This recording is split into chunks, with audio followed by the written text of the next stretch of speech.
মায়ের এক ফোঁটা দুধের ঋণ শোধ হবে না কোনো দিন।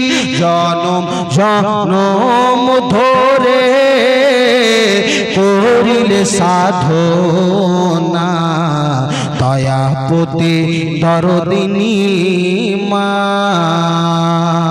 তারপরে ছন্দ বলেন, সন্তান ভূমিষ্ঠ হলে পারে হায় রে মাতার মানায় তারে বুকে তুলে কষ্টের কথা মা জননী আর মনে থাকে না।